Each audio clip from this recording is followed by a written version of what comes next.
Os esforços de Usimna são intensos. Na Ucrânia, quase todo dia dizem que houve uma vitória aqui, outra ali, sempre celebrando mais uma peremoga em diferentes lugares. Mas na verdade, as coisas são um pouco diferentes, e é sobre isso que vamos falar hoje. Inscreva-se no canal e vamos começar. Primeiro, como sempre, vamos mostrar a peremoga dos cidadãos comuns, não da turma de barbearia que anda em carros caríssimos. Por lá, 20, 30, sem 180 não tem limite, simplesmente dólares. Mas daqueles que fogem do TCK nas ruas, dos caçadores de gente amados pelo povo, veteranos de guerra, desculpe a expressão, foi um ato falho freudiano.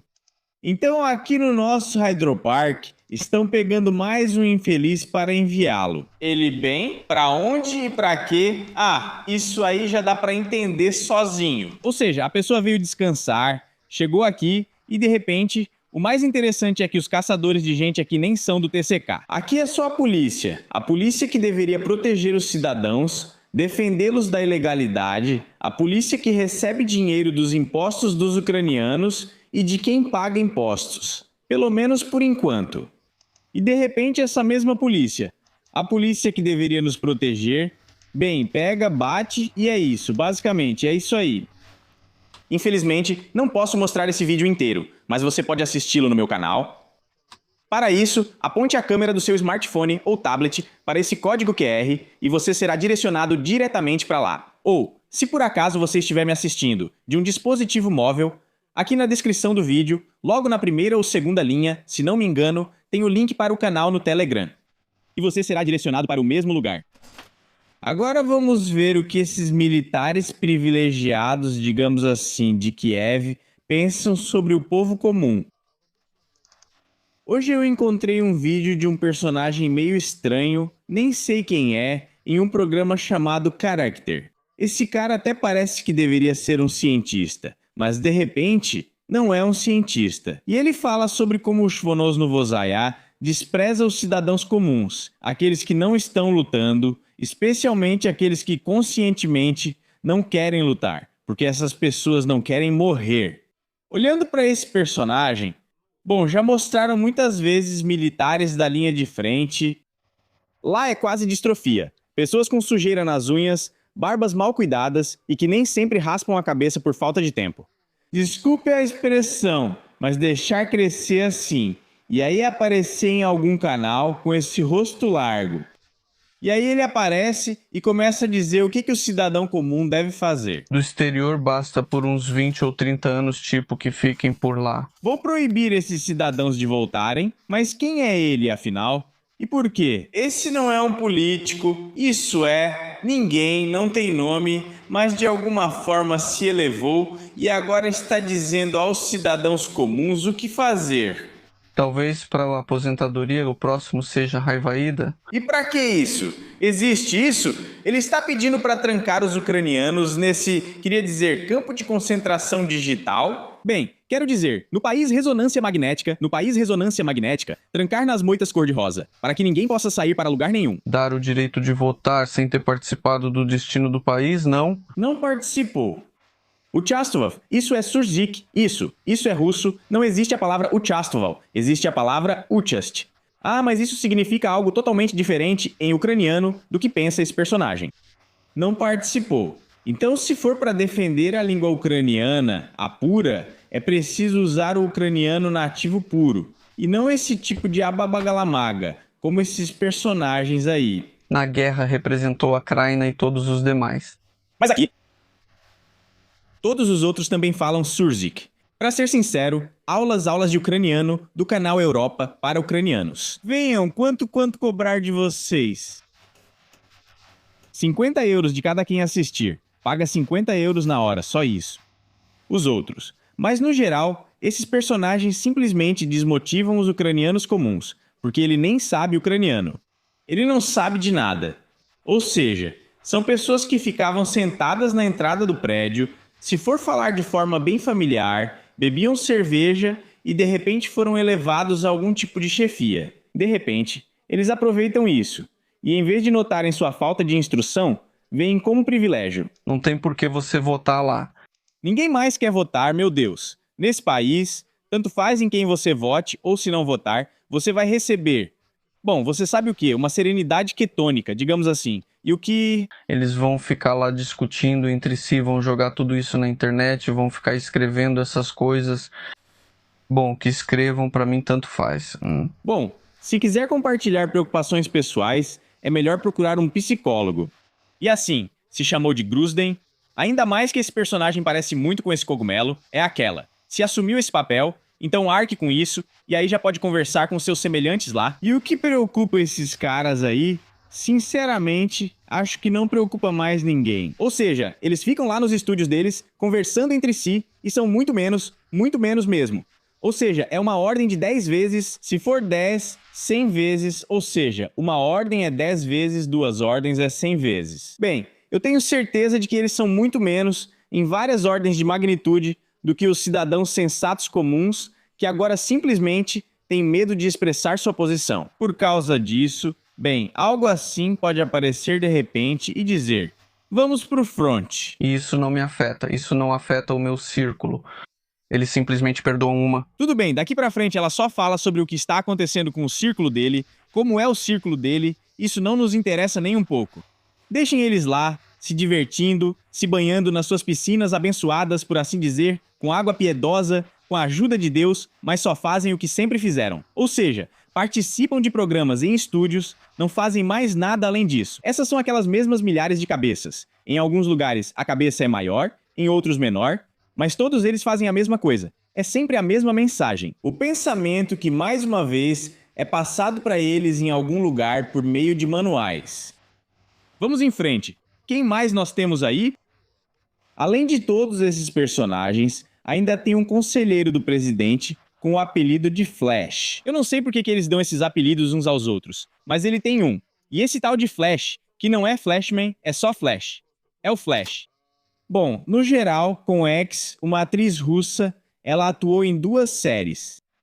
Ah, e a Nina Sokolova transmite sua ideia. De novo, ela fala em um Surzik terrível. Um Surzik tão terrível que, pra mim, como falante nativo de ucraniano, surpreendentemente, eu, se você não sabia, sou ucraniano e tenho o ucraniano e o russo como línguas nativas. Tenho 2 idiomas nativos.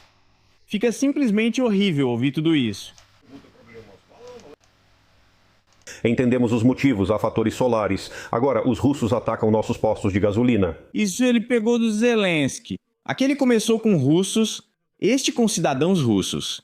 E por algum motivo, na opinião deles, a palavra russa, que é usada para designar a nação, a nacionalidade, deveria soar de forma depreciativa. Isso é muito estranho. Isso é feito de forma forte, cerca de 200 poderoso? Aqueles 250 postos de gasolina foram atacados várias vezes, mas aqui nossos empresários sabem o que fazer? Acho que vamos tomar medidas para criar alguns postos de gasolina móveis, postos de um formato um pouco diferente, para que haja combustível. Combustível é pony. No início, ele usou a palavra pony, consultou o dicionário e depois passou a usar uma versão própria e original.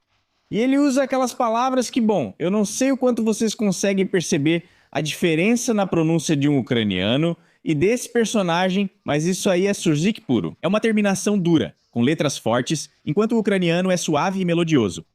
E o que a gente ouve na tela, especialmente com essa palavra Goryushin. Isso não é ucraniano. Pode abastecer, o combustível chegará do exterior. Ou seja, só peço que cada família que tem, por exemplo, um gerador ou um negócio, mantenha essa primeira reserva de 10 litros para não causar esse primeiro dia de colapso. Quando houver filas e essa reação em cadeia... Uma reação em cadeia, enfim. Aqui é um Surzik sobre outro, tudo misturado. Acho que até a apresentadora pensa, era melhor eu ter seguido como atriz russa, mas não. No fim das contas, aliás, sinceramente, eu não entendo por que eles fazem a entrevista em algum bar, onde tem uma pilha de garrafas, sabe, com aquele conteúdo que muita gente gosta de beber. Pra quê? Por quê? É simplesmente impossível entender. Tudo bem se eles fizessem como gostam, colocassem aquela rede, sabe, deixam de pegar aqui desse jeito e fingissem que estão bem na linha de frente, ou até mesmo atrás das linhas inimigas, como se tivessem sido lançados lá, e aí você está rasgando os corpos dos inimigos com os dentes. Mas num bar, com bebida alcoólica, eu não entendo qual é a ideia disso. Sendo uma pessoa um pouco próxima da mídia, eu não entendo para que serve isso. Quem faz isso? Foi o roteirista que inventou isso. Ou o diretor. se eles têm um ou quem foi, pra quê? Além disso, esse personagem à esquerda está sentado, segurando o próprio joelho, mas ele parece inseguro, então filmem ele de outra forma. Então deixem ele ler o discurso que precisa ser lido no ucraniano mais puro possível. Mas ainda restam especialistas entre essas autoridades. Eu espero alguns que conhecem o ucraniano clássico. É como eles dizem, me desculpem pelas aulas, o ucraniano moderno, em vez de Pratsiuvati, soa bem, como dizem, um ucraniano de campo de concentração, Pratsiuvati. Eles dizem Pratsiuvati. Isso é em polonês, mas não é exatamente polonês, é só a pronúncia Pratsiuvati. E é assim que eles pronunciam isso. Por quê, pra quê, eu não sei. Bem, quem pode responder a isso, naturalmente, é o Ministério das Perguntas Retóricas, o Zolotiard do Leite da Ucrânia. Mas esses personagens provavelmente não podem responder. Agora vamos ver o que está acontecendo no Reino da Dinamarca. Aqui foi dado um golpe fortíssimo, simplesmente nas costas do Zelensky. E isso está relacionado com a sorridente embaixadora Stephanie Shina. Aqui já estão nos escrevendo, e não é nenhuma Ucrânia, ou melhor, não é nenhuma publicação de língua russa, nada disso. É uma publicação patriótica, Strana. Uá! E aqui nos contam que é um caso de um soldado contra a embaixadora da Ucrânia, ou melhor, a ex-embaixadora Olga Stefanishina, foi usada para dar um golpe pelas costas, contra o sistema de poder de Vladimir Zelensky. O motivo formal para entregar a Stefanishina uma notificação de suspeita. Parecia que a suspeita estava relacionada a apartamentos e carros não declarados. E o nome, durante todo o período do cargo, de fato usava ou possuía. Transferiu para a mãe, o pai, o primo, o sobrinho neto, a tia-avó de terceiro grau. Mas mesmo assim, muito dinheiro foi para lá. Aqui está sendo descrito esse caso. Tudo é entediante, ou seja, a corrupção, você entende, ela é entediante. Especialmente quando iluminam tudo isso com um holofote e olham para isso de cima. Parece tão simples que você pensa, como assim, você não conseguiu pensar em outro esquema? O pior de tudo é que na Ucrânia agora esse é o principal problema. Todo o Estado está apodrecendo, da cabeça à cauda, da cauda à cabeça, e não é só na Ucrânia, aliás, em muitos países, absolutamente. Nos países pós-SEI, e não só, isso se manifesta da mesma forma. Não vou falar sobre Belarus, porque lá, por exemplo, eu tenho uma conhecida que está satisfeita com tudo e tal, mas, por exemplo, na Rússia, as coisas não estão muito boas. Lá também tem corrupção, parecia que seguravam. Lembro como era o nome daquele show, como chamavam os suecos. Enfim, lá bilhões e bilhões circulam nessa corrupção. E ela está em todo lugar. Fica a impressão de que o espaço pós-soviético é como se fosse podre, um viveiro de corruptos. Eles existem em todo lugar, claro. Na Europa, nos Estados Unidos, na China. Mas na China, por exemplo, corruptos são fuzilados, especialmente os de grande escala, enquanto nos Estados Unidos... Agora surge uma situação diferente sobre isso, que veremos em outro vídeo que vou gravar. E na Europa, por enquanto, bem, tudo isso, ao que parece, ainda precisa se desenrolar. Mas é simplesmente um horror o que está acontecendo, enfim. Vamos voltar aos Stepanishev. Stefanishina. Agora estamos em uma luta, nos dizem, com o presidente, com esse tal de Zelensky. Mas já estão dizendo que na Nabu e na SAP estão os próprios corruptos. Ou seja, assim que começaram a revelar alguns esquemas, já começam a dizer que sim, eles mesmos são ruins. Aqui até mesmo Fyodorov, que é ex-ministro da Defesa, está sendo acusado de defender interesses, de fazer lobby pelos interesses de um grande partido ucraniano. Fabricantes de drones, isso nunca tinha ocorrido antes, e agora acontece de novo com todos. Mas enfim, estão usando Stefanishina e alguns outros personagens, por exemplo Chernyshев, que sumiu não se sabe pra onde. Ele era do Ministério Mimini, sim, desculpe a expressão, é o Ministério da Unidade, que deveria trabalhar para trazer os ucranianos de volta à Ucrânia do exterior.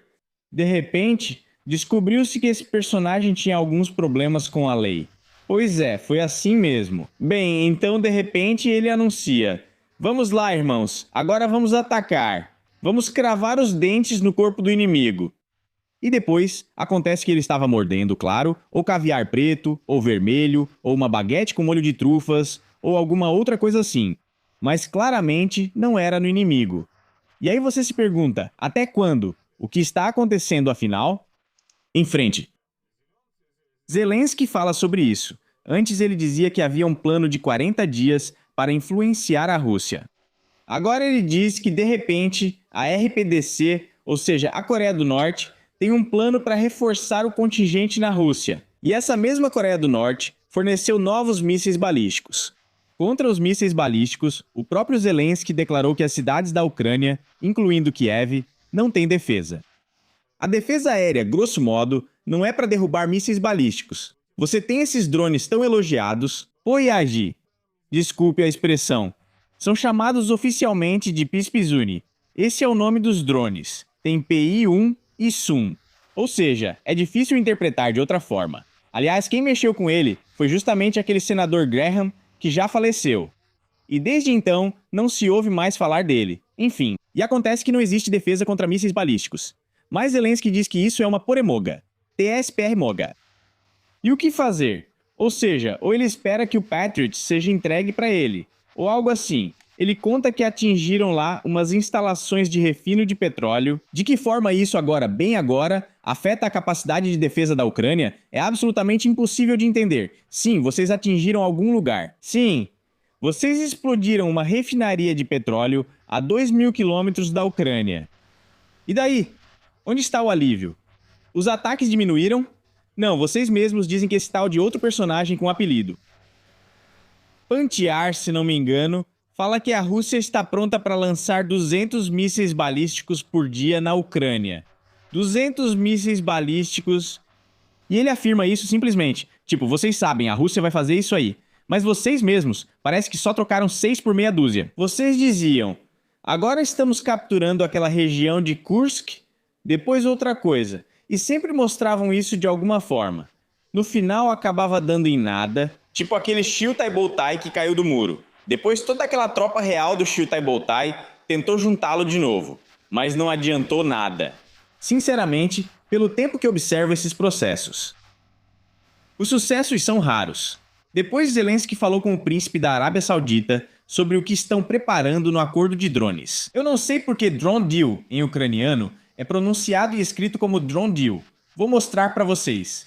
Esse Drone Deal pode ser chamado de acordo ou entendimento sobre drones, importação ou exportação de drones. Não importa.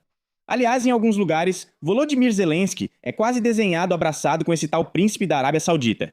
Mas ele só conversou com ele por telefone. Enfim, conversaram e pronto. Ah, e daí? Bom, e como resultado, talvez essa coisa aqui seja interessante. Existem artigos que são publicados do lado ucraniano por alguns jornalistas. Me parece que este artigo foi retirado. Atlantic, ele também foi publicado. Aqui diz que a Ucrânia passou de pedinte de armas para fornecedora de segurança para os Estados Unidos. O quê? O que está acontecendo? Fornecedor de segurança para os Estados Unidos. E lá aparecem os argumentos que, sinceramente, não dá nem para forçar a barra. Eu nem sei qual teria que ser o tamanho desse globo. E qual seria o tamanho mínimo dessa coruja para tentar encaixar uma coisa na outra? Forçar isso. E aqui está dizendo que nada deu certo. Mas a Ucrânia, há muito tempo, não parece mais um pedinte da OTAN, e sim uma fonte de tecnologias militares e know-how. Por que vocês querem tanto entrar na OTAN? Ainda o Poroshenko, esse tal de Lyudmila Kriglan, já tinha declarado há muito tempo que agora estamos na OTAN. Colocou isso tudo na Constituição, pronto. Enfiou o que não dava para enfiar e, no fim das contas, já faz anos que a gente tenta empurrar o que não cabe. Bom, enfim, fazer o quê? E aí falam pra gente sobre drones. Dizem que isso é, no geral, uma grande vitória. Mas no fim das contas não deu em nada. No final, dizem que apesar de tudo, a Ucrânia deixou de ser apenas quem pedia armas e virou fornecedora de segurança para os Estados Unidos. Esse artigo termina com uma reclamação e um lamento universal de que Raytheon e Lockheed vão formalizar oficialmente suas preocupações sobre roubo de propriedade intelectual e transferência de tecnologia. Falamos sobre os Patriots solicitados pela Ucrânia. Não entendo como pretendiam construir fábricas lá, já que tudo está sendo destruído. E então fizeram essa declaração aqui. Vitória? Talvez. Sinceramente, já nem sei mais o que é vitória.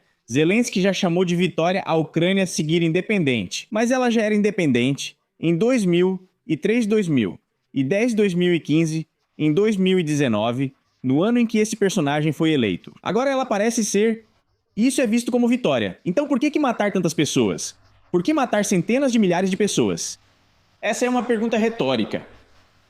Tchau a todos. Esta guerra é eterna. A cada 2 gerações, ucranianos enfrentam russos. Só terminará quando a Rússia for destruída e no leste surgirem dezenas de pequenos estados. E enquanto o Kremlin conseguir se reunir novamente, se não destruirmos o Kremlin completamente, fisicamente, provavelmente não conseguiremos fazer isso, só então teremos paz. Por isso, precisamos nos preparar não para 1, 2 ou 3 anos, mas para estarmos em um estado permanente de prontidão para o combate.